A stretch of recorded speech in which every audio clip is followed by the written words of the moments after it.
The harvest machines rolled through golden fields under twin suns, their rhythmic hum a familiar comfort to the people of New Haven. Dust clouds rose behind the equipment as farmers guided the year's best crop toward storage silos. Children ran between the rows, laughing and chasing each other while their parents worked.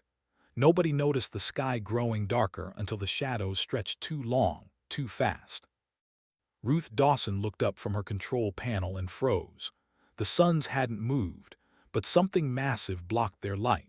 Her weathered hands gripped the steering wheel as 12 enormous shapes materialized above the planet, blotting out the sky like a hand covering a lamp.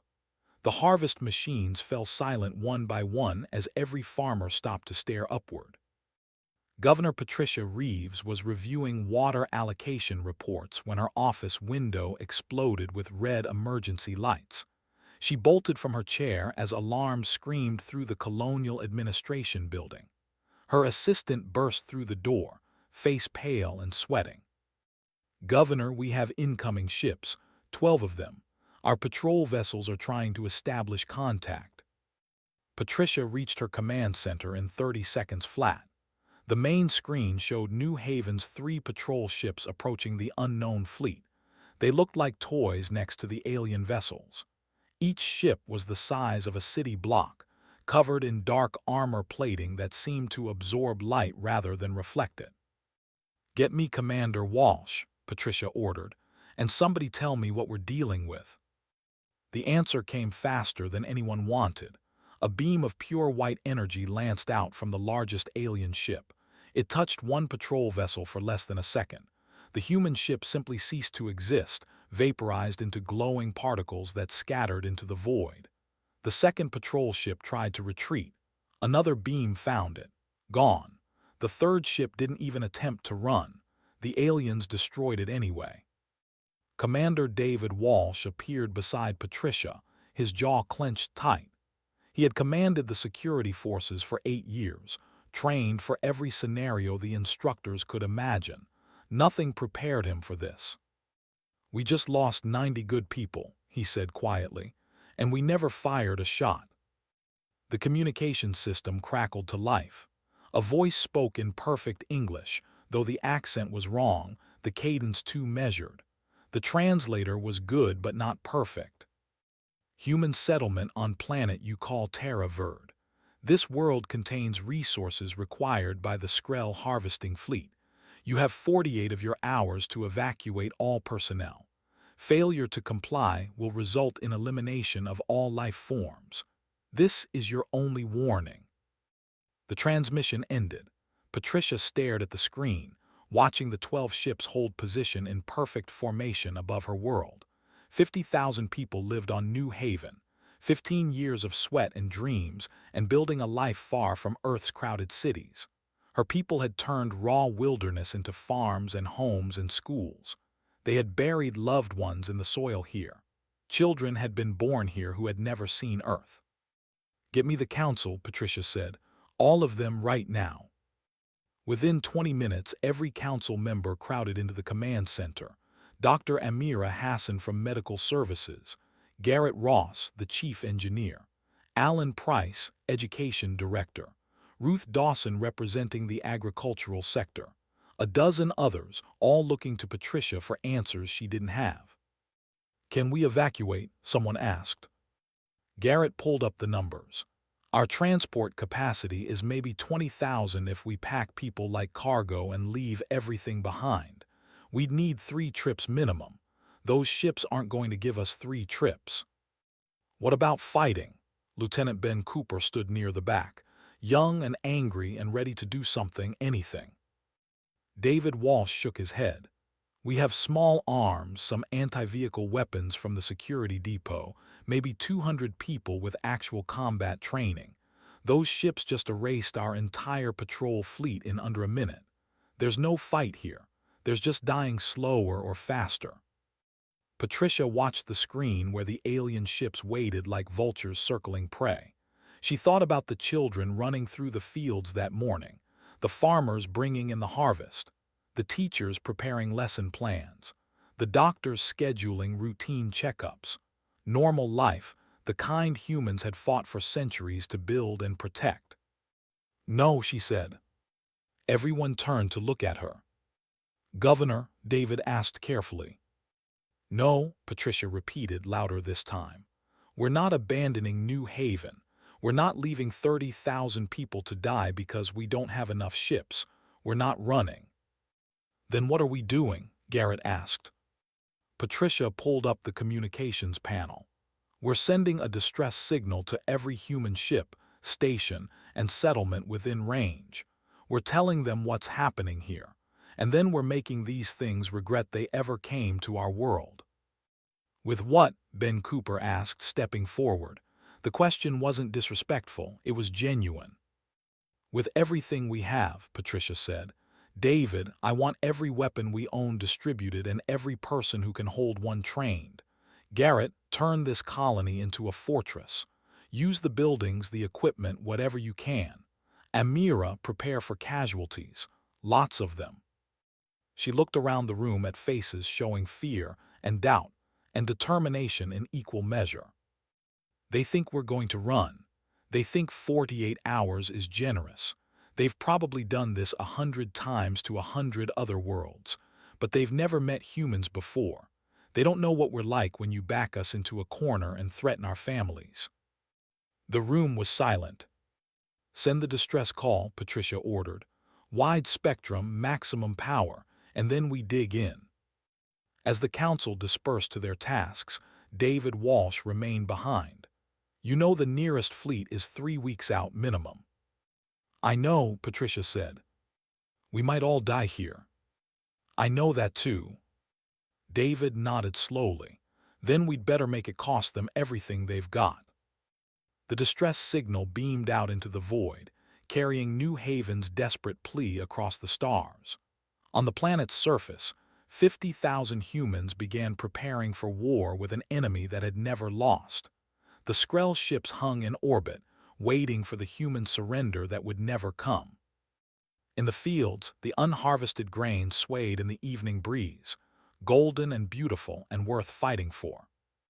The first bombardment came at dawn. 6 outlying farms simply vanished in columns of white fire that clawed down from orbit. The message was clear. The Skrell were demonstrating what resistance would cost. Patricia watched the thermal blooms on her screen and forced herself not to look away. 38 people lived on those farms, past tense, lived. She made herself remember each name, each face. The Skrell wanted fear. She gave them cold rage instead.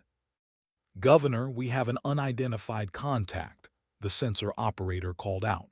"Single ship approaching from system edge. It's not Skrell configuration." David Walsh moved to the console. "Can we identify it?" "Negative. Hull design is unknown. It's transmitting on standard frequencies, requesting permission to approach." Patricia's hand hovered over the response panel. Another threat. A scavenger hopping to pick through the ruins, but something in her gut said otherwise. "Let them through, and get me a visual." The ship that appeared on screen was beautiful in a way human vessels never managed.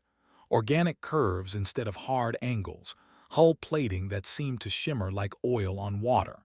It was smaller than the Skrell warships, but clearly built for combat. Weapon ports lined its flanks like the scales of some deep-sea predator. The communication came through in accented but understandable English. "Human colony of New Haven. This is Fleet Master Oren of the Quarren Remnant. We detected Skrell transmission patterns in this system. We offer our assistance." Patricia exchanged glances with David. "This is Governor Reeves. Forgive my bluntness, Fleet Master, but why would you help us?" A pause, then the alien voice continued. "Because 200 of your years ago, the Skrell came to our worlds with the same message they gave you. Evacuate or die. We tried to evacuate. They killed us anyway. 90% of my species died in the Skrell harvest. The survivors have been hunting their fleets ever since." The main screen shifted to show the alien commander. Oren was tall and thin, with 4 arms and skin that shifted between blue and green like a mood ring. His face was angular, almost insect-like, but his eyes held something Patricia recognized immediately. The look of someone who had lost everything and kept going anyway. 1 ship against 12. David said carefully, those aren't good odds. No, Oren agreed. But we've learned Skrell tactics over 2 centuries of blood. We know how they think, how they fight, and we know they don't expect resistance from species they consider primitive. You said you wouldn't run. We heard your distress signal. Neither will we. Patricia made the decision in heartbeats. Permission to land, Fleet Master. Welcome to New Haven. The Quarren ship touched down at the colony's main spaceport 20 minutes later. Oren emerged with a crew of 15, all carrying weapons that hummed with barely contained energy. A younger Quarren walked beside him, moving with the careful precision of someone who had grown up in cramped ship corridors. This is Navigator Lissa, Oren said. She will coordinate with your tactical personnel.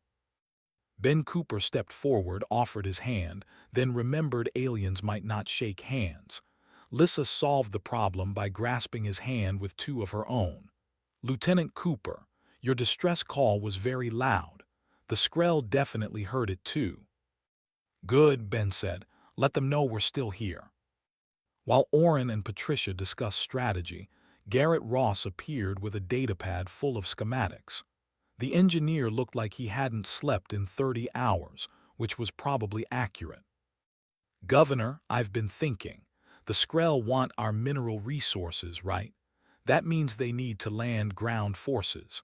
Orbital bombardment would destroy what they came for. Agreed, Oren said. The Skrell will attempt to establish landing zones and deploy harvesting equipment.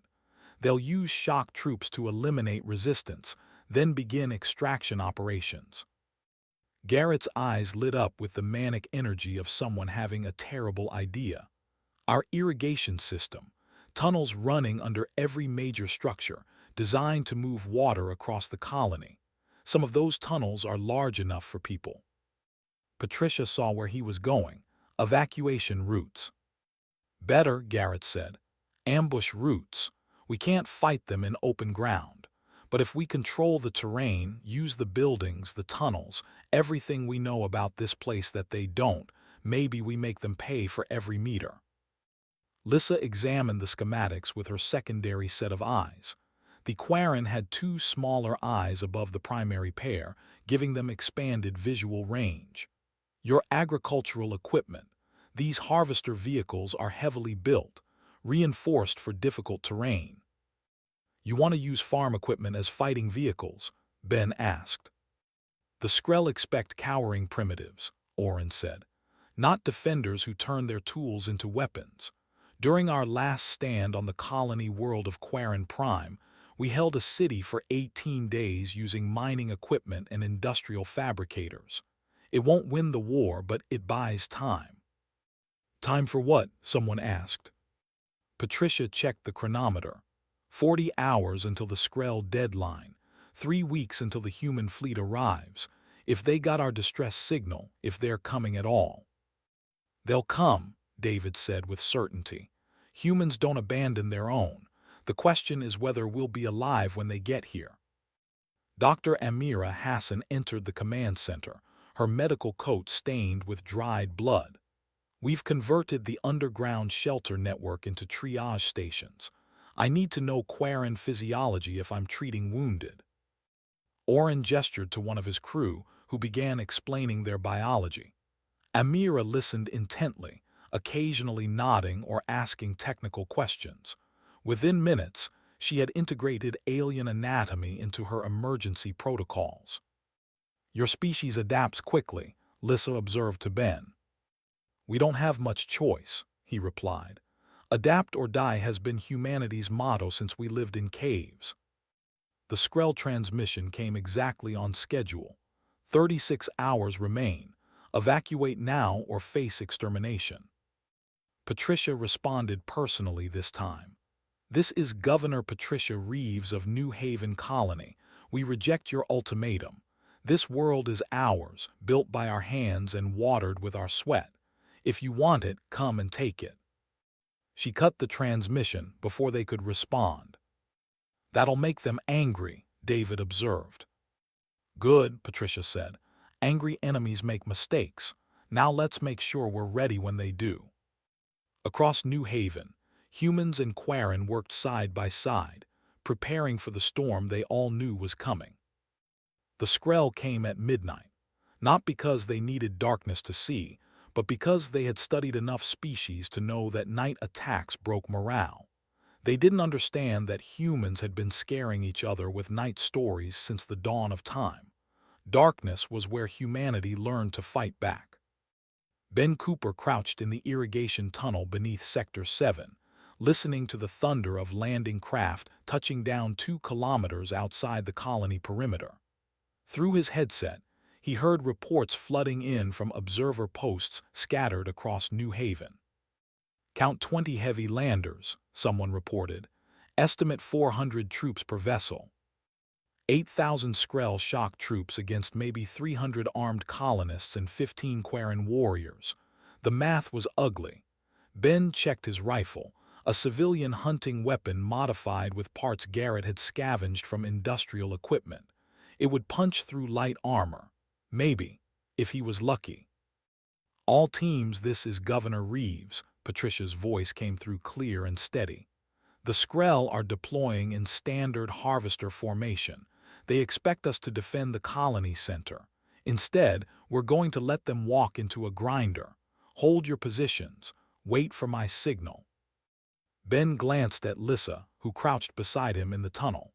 The young Quarren's skin had shifted to a deep purple, which Oren explained meant combat readiness. Her people changed color based on emotion and situation, a evolutionary trait from their hunting days. "Your governor is clever," Lissa whispered. "The Skrell will advance through the agricultural district, expecting resistance at the residential areas. And instead they'll get Ruth Dawson," Ben said with a grim smile. 3 kilometers away, Ruth sat in the cabin of her harvester, the massive agricultural machine idling quietly. Around her, 17 other farmers waited in their equipment, spread across the fields in a loose formation that looked random but wasn't. Garrett had positioned each vehicle to create overlapping fields of fire. The Skrell advance began like a textbook operation. Armored troops in powered suits moved in tight formations, their weapons sweeping for targets. They looked like insects in human-shaped armor, all hard edges and efficient motion. No wasted movement, no emotion, just professional soldiers executing a standard harvest operation. They reached the first wheat field and kept moving. Why wouldn't they? Empty farmland posed no threat. The grain swayed peacefully in the night breeze. Ruth waited until the Skrell vanguard was 200 meters into the field. Then she pressed the button Garrett had installed last night. The harvester's cutting blades roared to life, but instead of grain, they chewed into Skrell infantry. The massive machine lurched forward at its top speed of 40 kilometers per hour, which felt glacial normally, but was terrifying when several tons of farm equipment suddenly tried to run you over. The other harvesters activated simultaneously. Skrell troops scattered, caught completely off guard. Their tactical database had no entry for agricultural machinery used as combat vehicles. Some tried to shoot the harvesters, but the machines were built to handle rocks, roots, and impacts that would total normal vehicles. Light weapons fire barely scratched their armor.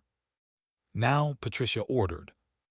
From the irrigation tunnels, from basement windows, from concealed positions in buildings, the colonists opened fire, not in disciplined volleys like trained soldiers, but in the desperate, furious defense of people protecting their homes.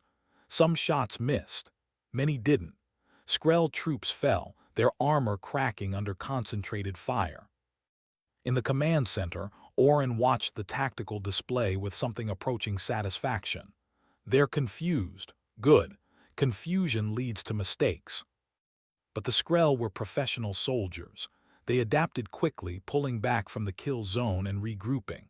Their commander, War Leader Grath, watched the skirmish from orbit and felt something he rarely experienced: irritation. These humans should have broken, should have run. The pattern was always the same. Show overwhelming force, watch the prey scatter, harvest the planet. Deploy the spore hounds, Grath ordered. 3 units, Sector 7. His subordinate, Sub-Commander Tilk, hesitated. War leader, the hounds are typically reserved for resistant populations. These humans appear to be primitives fighting with farming equipment. The primitives who killed 40 of our troops in the first engagement, Grath said coldly. Release the hounds. I want this resistance crushed before dawn. The hound deployment pod slammed into the ground near the forest line with impacts that registered on seismic sensors. The pod split open like flowers, releasing the creatures inside. Each spore hound stood 3 meters tall at the shoulder, built like nightmares given form. 6 legs ending in claws that could tear through armor. Sensory organs covering their heads that detected heat, movement, electrical signals, even fear pheromones. They were bioengineered for one purpose, hunting prey that tried to hide. The first hound caught a scent immediately. Humans, moving through the forest. It bounded forward with terrifying speed. Ben's team was relocating through the woods when Lissa froze. Her skin flashed from purple to bright red, a color Oren had said meant extreme danger. Run, she said, now. They ran. Behind them, something massive crashed through the trees. Ben risked a glance back and immediately wished he hadn't. The creature pursuing them was built like evolution's cruelest joke, all teeth and claws and sensory organs that tracked their every movement. Split up, Ben shouted. Confuse its targeting. The team scattered. The hound paused for half a second, processing multiple targets. Then it chose the slowest runner, a young colonist named Danny Price who had joined security 3 months ago. The hound covered 50 meters in seconds. Danny's scream cut off abruptly. Ben forced himself to keep running, tears of rage and grief blurring his vision. Lissa grabbed his arm with 2 of hers, practically dragging him toward a cluster of thornwood trees that Garrett had mentioned.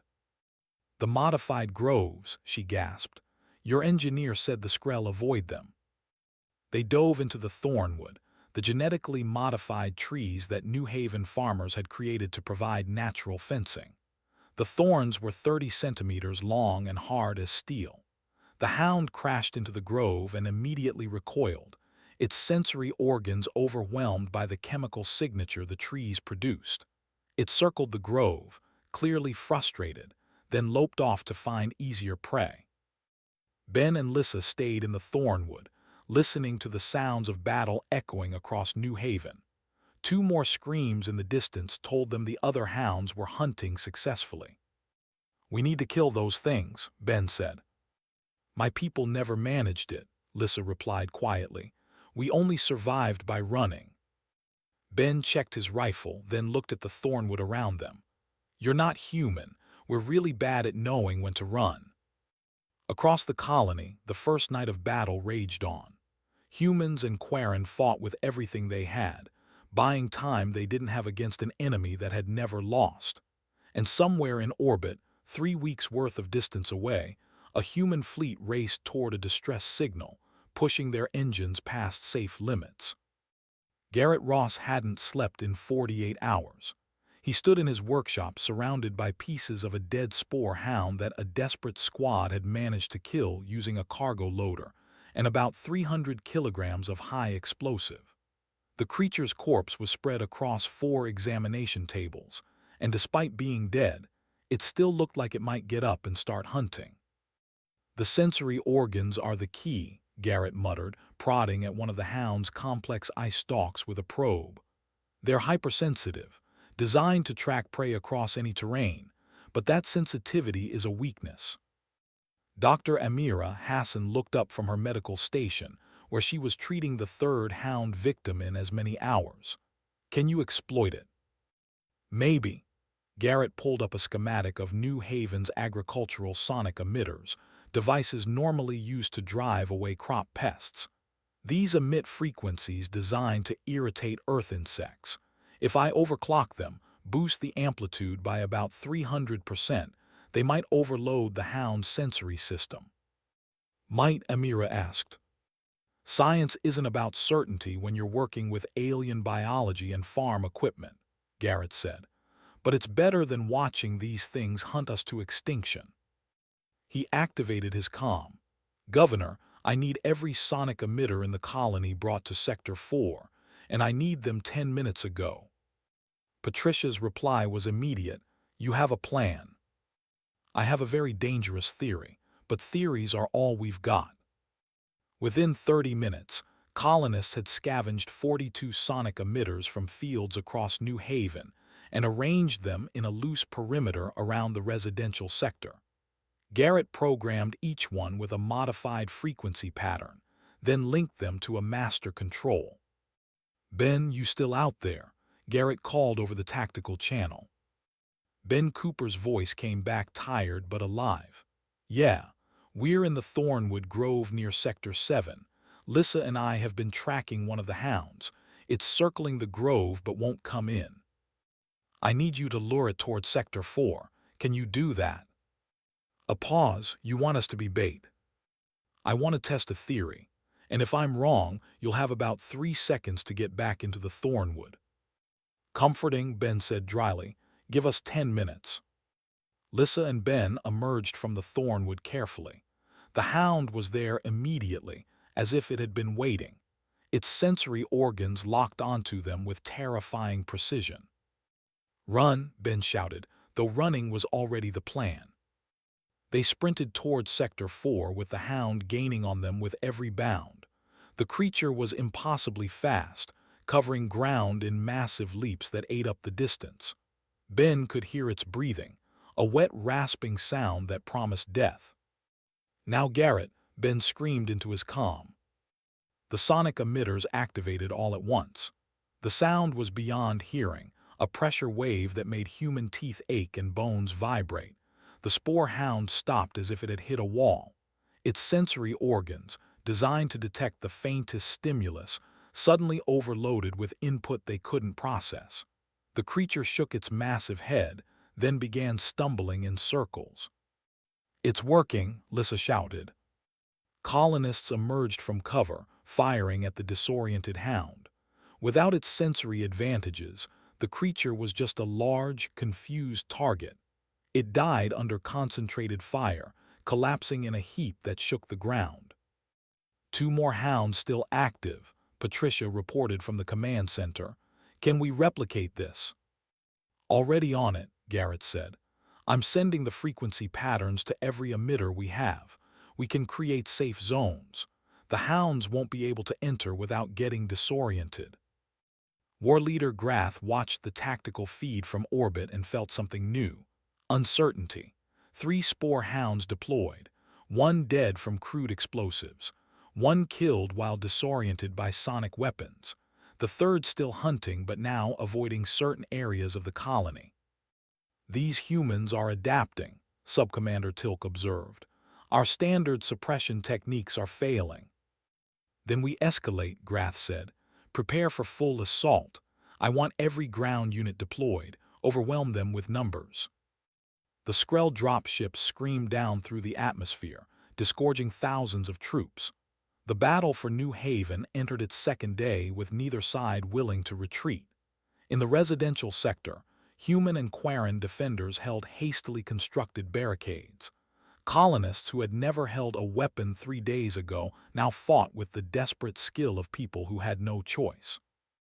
Ruth Dawson's harvester finally ran out of fuel after 12 hours of continuous operation. She climbed out of the cabin, grabbed a rifle someone pressed into her hands, and joined the defenders at a barricade made from her own wheat storage containers.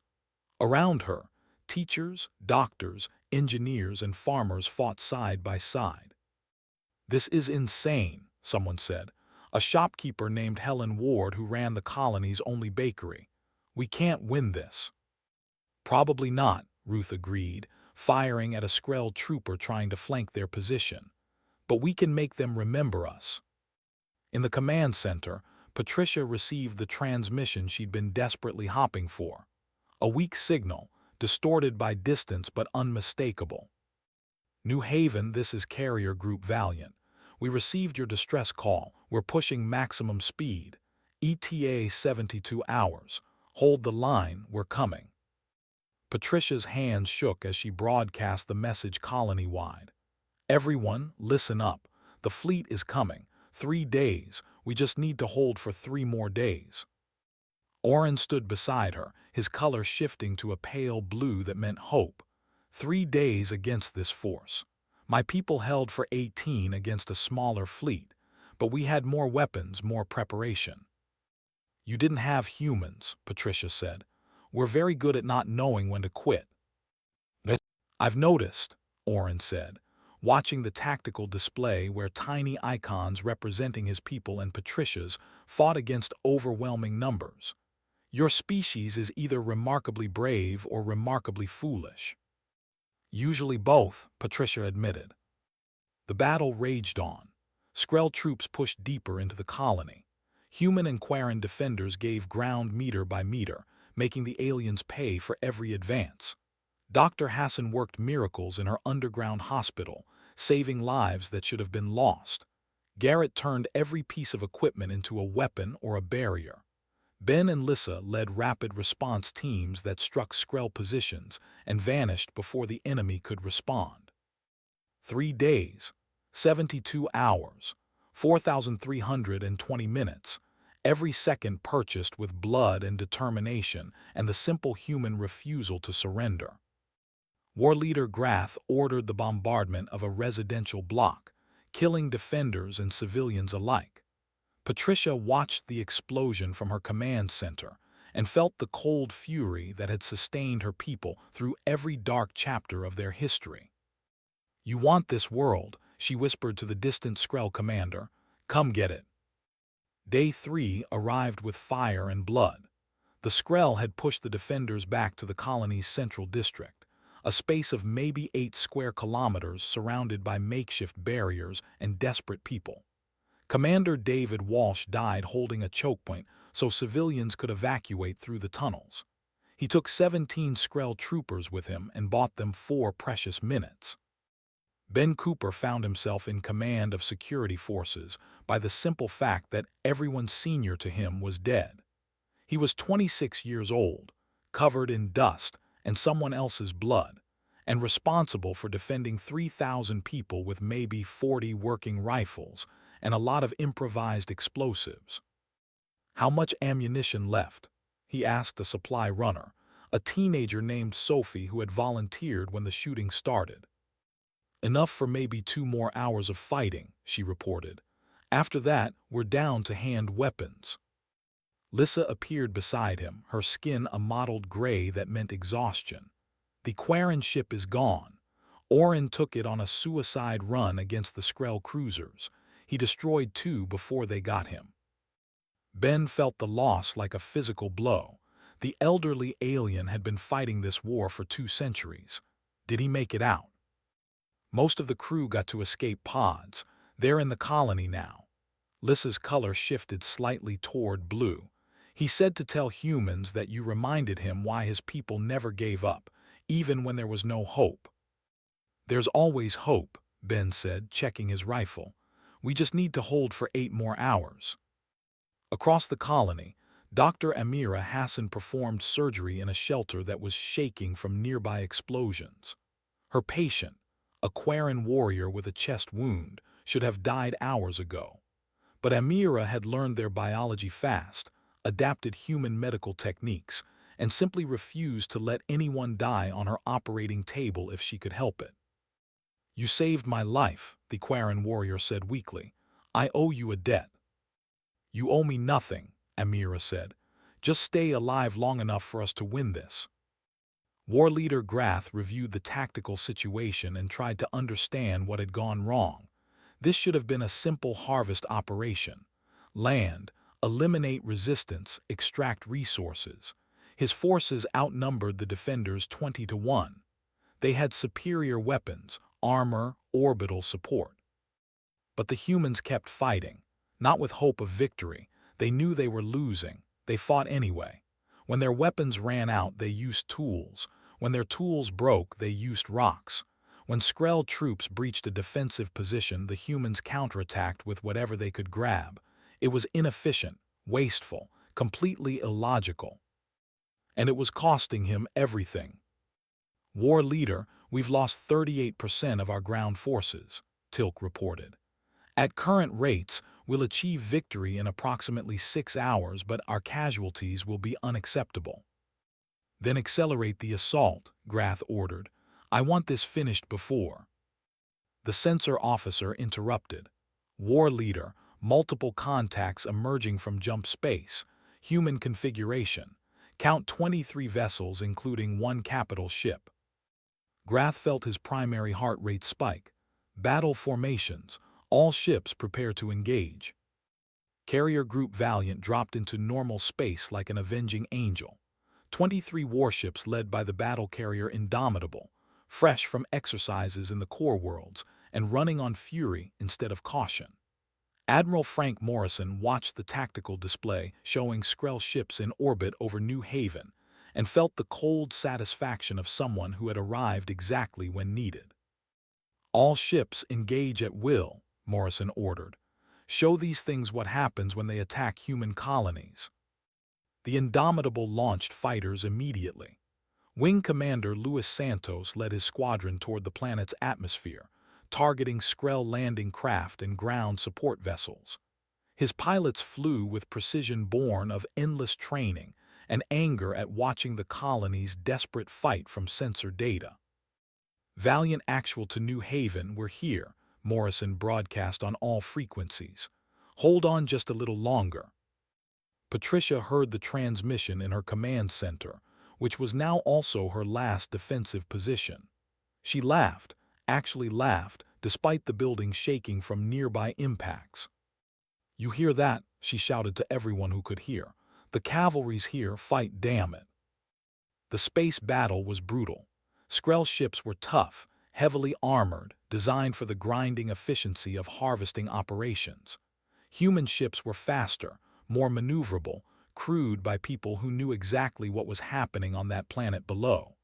3 human destroyers died breaking the Skrell formation. They took 5 Skrell cruisers with them and created the opening Morrison needed. All ships concentrated fire on the flagship, Morrison ordered. Fighters, clear us a path. The Indomitable and her escorts poured fire into War Leader Grath's command ship. The Skrell vessel's shields held, then buckled, then failed. The engines exploded first, crippling the ship. Grath tried to transfer to a cruiser. He almost made it. The cruiser exploded as it turned to flee, caught by precision fire from the heavy cruiser Relentless. War Leader Grath died never understanding why these humans fought so hard for a single farming world. Subcommander Tilk watched his commander die and made a decision no Skrell had made in 1,000 years. He ordered retreat. 7 Skrell vessels jumped away, leaving their ground forces to fend for themselves. The abandoned troops, suddenly without orbital support and facing both entrenched defenders and fresh human marines, surrendered within the hour. Ben Cooper stood in the ruins of the Central District as Marine dropships landed. His rifle was empty. His uniform was torn. He was still alive. Around him, colonists emerged from shelters and defensive positions, many crying, some laughing, all looking like they'd been through a grinder. Lieutenant Colonel Nina Akoy stepped off the first dropship, taking in the devastation. Lieutenant Cooper. That's me, Ben said. My orders are to relieve you and secure the colony. Ben looked at the Marines, fresh and clean, and ready to fight a battle that was already over. Little late for that, Colonel. I know, Akoy said quietly, but you held, that's all that matters. Patricia stood in what used to be her office and counted the cost. 4,200 colonists dead, 60% of the colony infrastructure destroyed, but 45,800 people still alive because they refused to run. Oren, miraculously, had survived his escape pod landing. He found Patricia in the ruins. Your fleet arrived, he said simply. They did, Patricia agreed, 3 weeks ahead of schedule. Because you held for 3 days. We held because we're human, Patricia said. We're really bad at knowing when we're beaten. Day 3 arrived with fire and blood. The Skrell had pushed the defenders back to the colony's central district, a space of maybe 8 square kilometers surrounded by makeshift barriers and desperate people. Commander David Walsh died holding a choke point so civilians could evacuate through the tunnels. He took 17 Skrell troopers with him and bought them 4 precious minutes. Ben Cooper found himself in command of security forces by the simple fact that everyone senior to him was dead. He was 26 years old, covered in dust and someone else's blood, and responsible for defending 3,000 people with maybe 40 working rifles and a lot of improvised explosives. How much ammunition left? He asked a supply runner, a teenager named Sophie who had volunteered when the shooting started. Enough for maybe 2 more hours of fighting, she reported. After that, we're down to hand weapons. Lissa appeared beside him, her skin a mottled gray that meant exhaustion. The Quarren ship is gone. Oren took it on a suicide run against the Skrell cruisers. He destroyed 2 before they got him. Ben felt the loss like a physical blow. The elderly alien had been fighting this war for 2 centuries. Did he make it out? Most of the crew got to escape pods. They're in the colony now.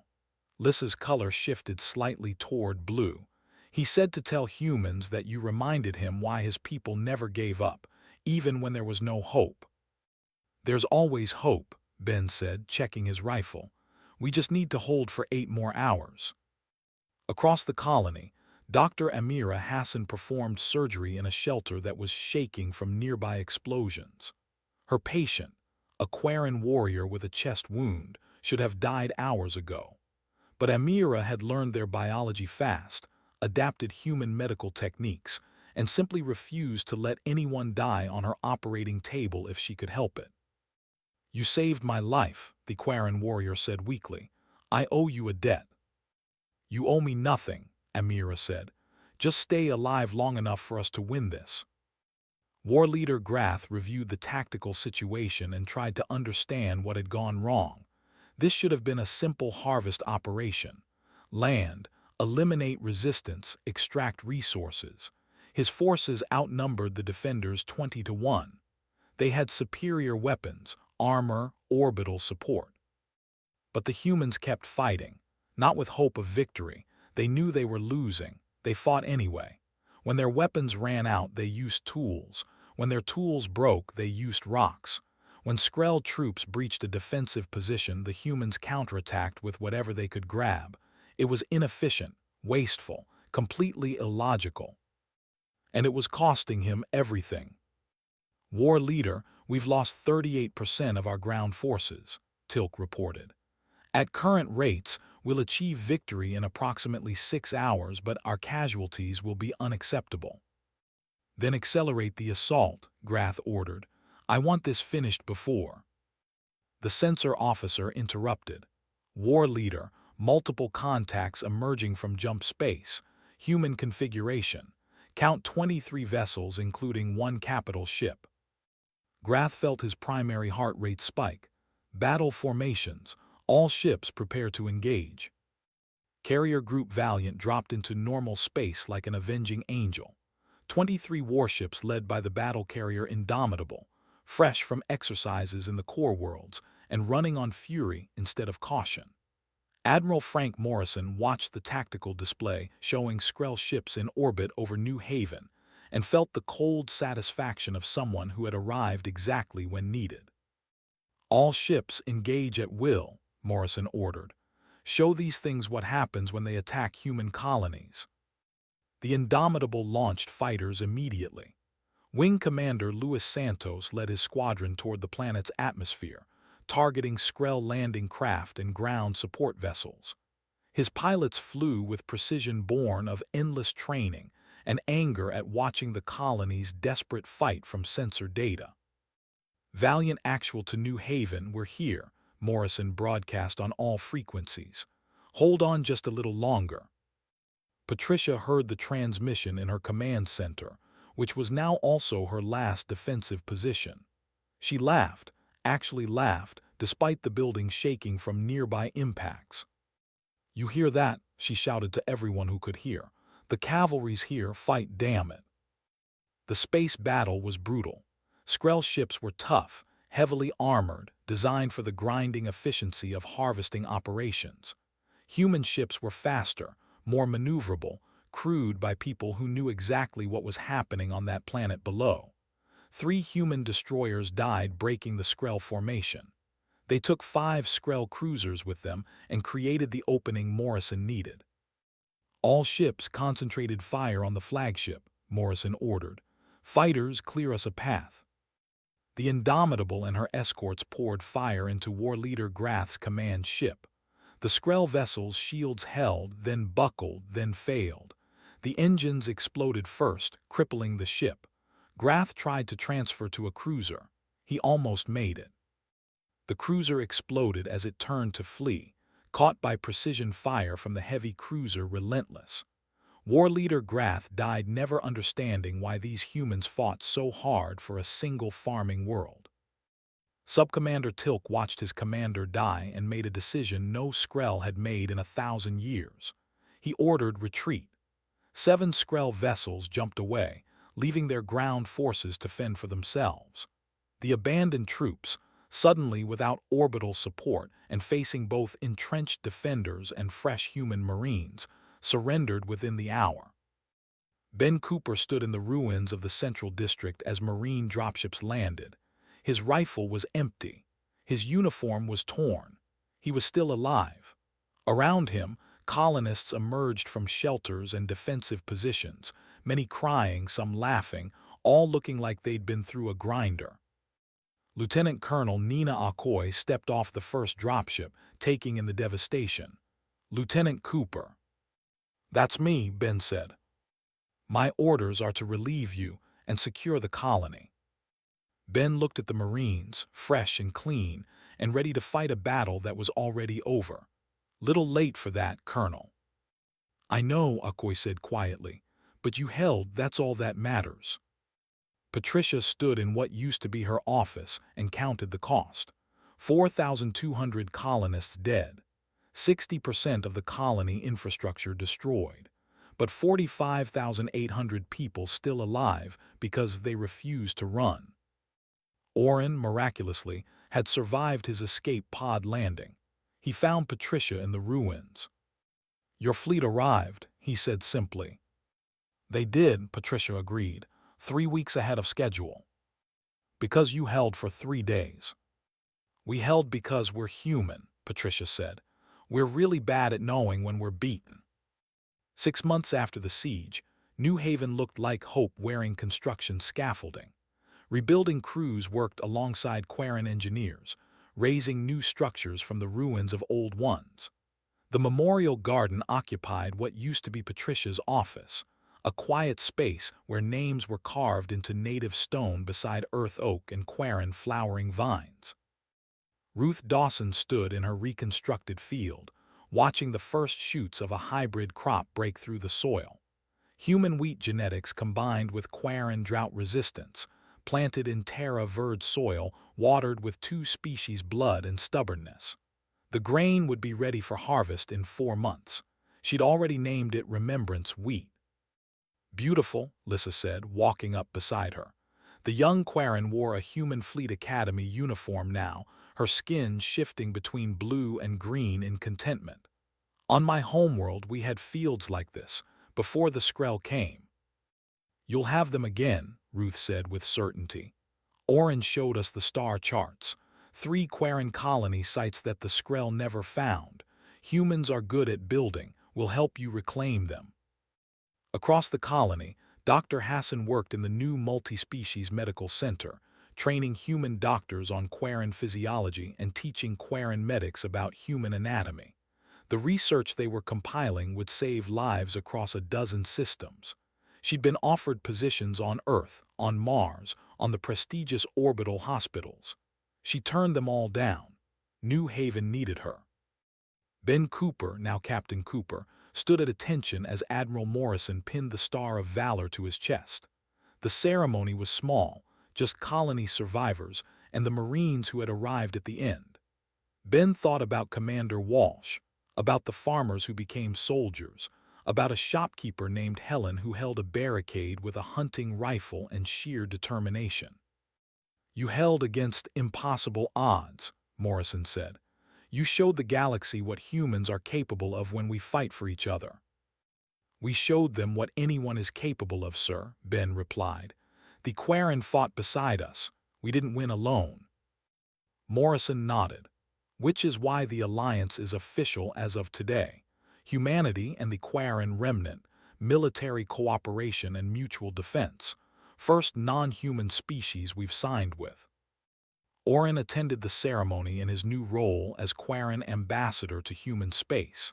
His people had voted him into the position despite his protests that he was a warrior, not a diplomat. They told him that anyone who could earn human respect by fighting beside them understood diplomacy better than anyone.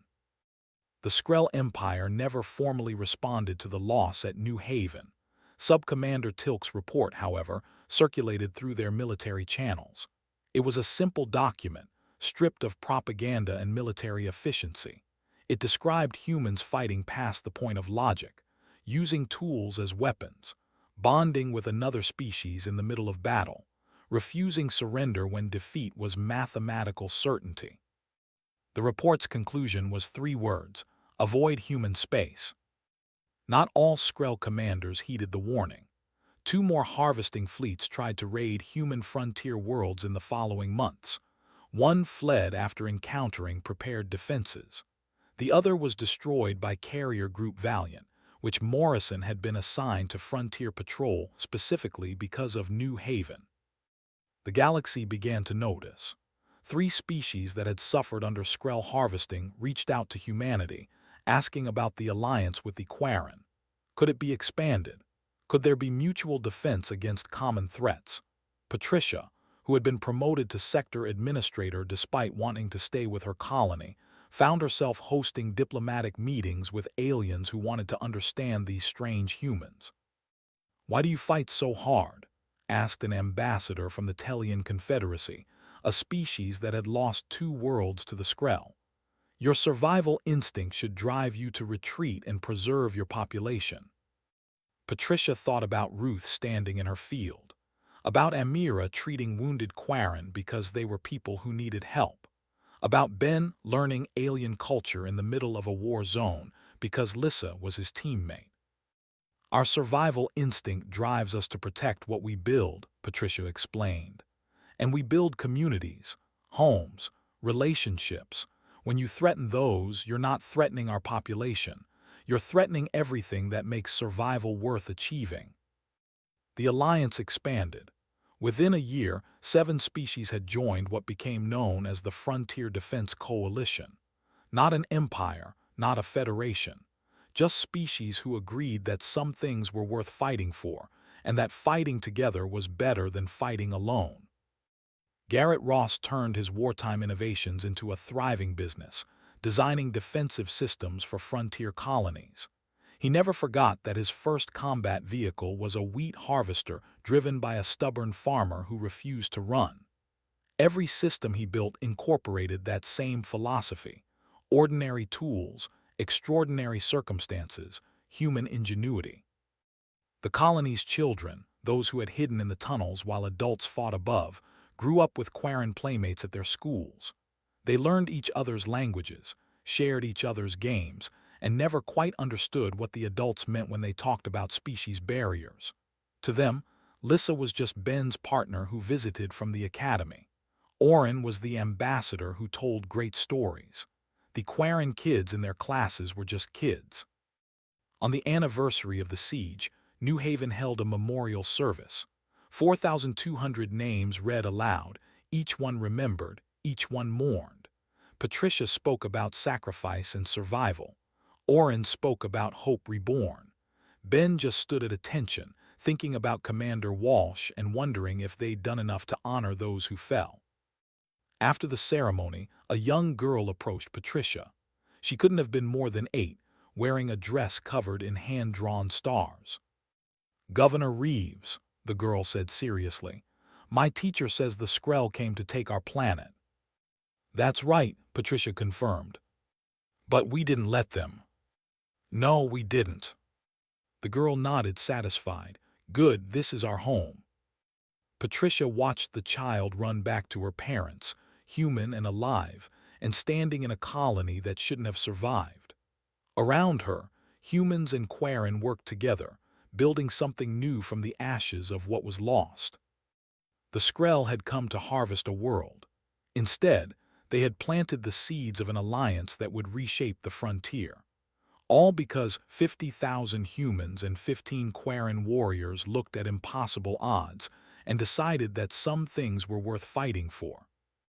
And in fields across New Haven, remembrance wheat grew tall and golden under twin suns, ready for the harvest.